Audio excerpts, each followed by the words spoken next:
I know. It's too many videos now. Now you're making too many videos. Too much research. All right. We're just going to quickly get into the Boer Wars and the Bantu expansion and just ask the question, if the Boer Wars stopped the Bantu expansion, thereby kind of diminishing the evolutionary capacity of sub-Saharan Africans. This is just my theory, okay, based on a few historical facts. So, take it with a grain of salt, do your own research. I'm just throwing the idea out there so we can kind of get an understanding of history.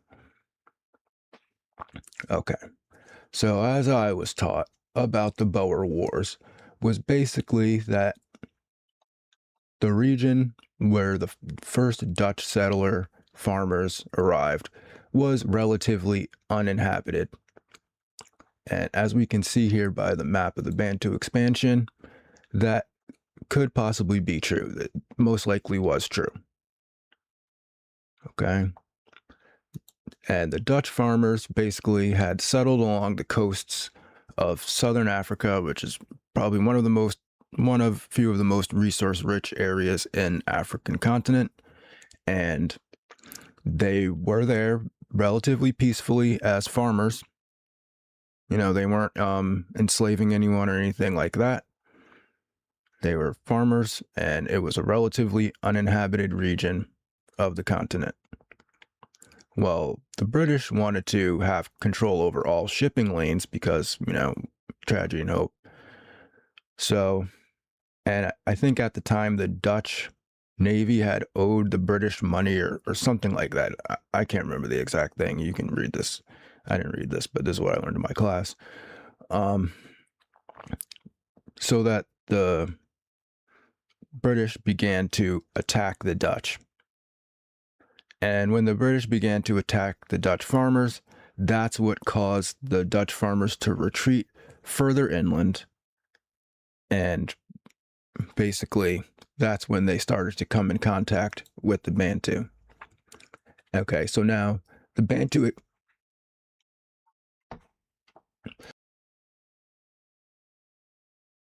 Now, the Bantu expansion is a separate concept, basically based on the fact that before the Younger Dryas period, you see this area where the Sahara Desert is. Make sure you can see the mouse. You can see this area where the Sub-Saharan Desert is. This area actually used to be jungle rainforest, just like the lower region and just like Central and South America, right?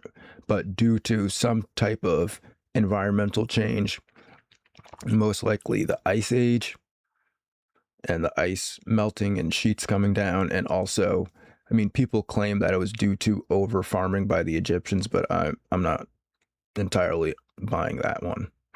I think it was due to the same causes that caused the Younger Dryas period, which then caused, some people to remain here, like the Arabics, the Israelites, the Greeks were up here, or up here. Greeks are up here, Italians, and then that's like Turkey, and I forget what country that is. Okay. So as this began to dry out and the resources, became sparse, groups of people started to migrate through the jungle here along the coast. And as you can see, these different migration patterns. And as you can see, they were all heading south to what is now known as South Africa. And so at the time, the Boers or the Dutch farmers were, around here. Right. So then the British came down, attacked them, forcing the Dutch farmers inland to defend themselves from the British. While they were going inland, they found tons of resources, including diamonds and gold. Reportedly at the time, the area was so diamond rich that there were actually diamonds visible in rivers. that you could just basically reach your hand in and grab a diamond out of the river. That was what the reports were. I'm not sure if that's true or not. I mean, there have been reports of that in North America as well from Native American tribes. So take that with a grain of salt, but there were diamonds there. That is true. And the Bantu were expanding this way for the most part. You know, there's some migration patterns going this way as well, but large groups of, you know, Bantu and would have eventually have reached this southernmost tip if their progress wasn't impeded by the Boer War, right? And see, we can't just blame the Dutch settlers, because the Dutch settlers were, for the most part, peaceful, and they were just peaceful farmers that found an uninhabited region with fertile ground and resources, right?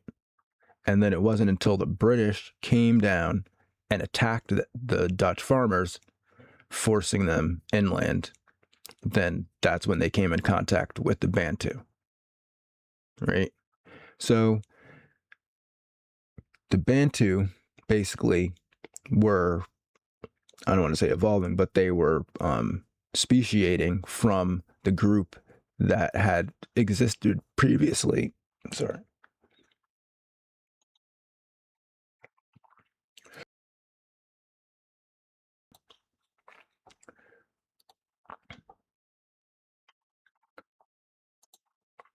The group that had existed previously here, which we'd call Egyptians, Cometians, you know, whatever you want to call them. I would say that it was a separate group of people. People say that they were white, or I would say that they weren't sub-Saharan, but they weren't, you know, what we would consider now Middle Eastern, or maybe they're more closely related to groups that we would call Middle Eastern or Semitic people, as opposed to being more related to Northern Europeans. I think that they were their own separate race. Like, it was a different race. Like, whoever the people that lived in Egypt were, it was just a different race.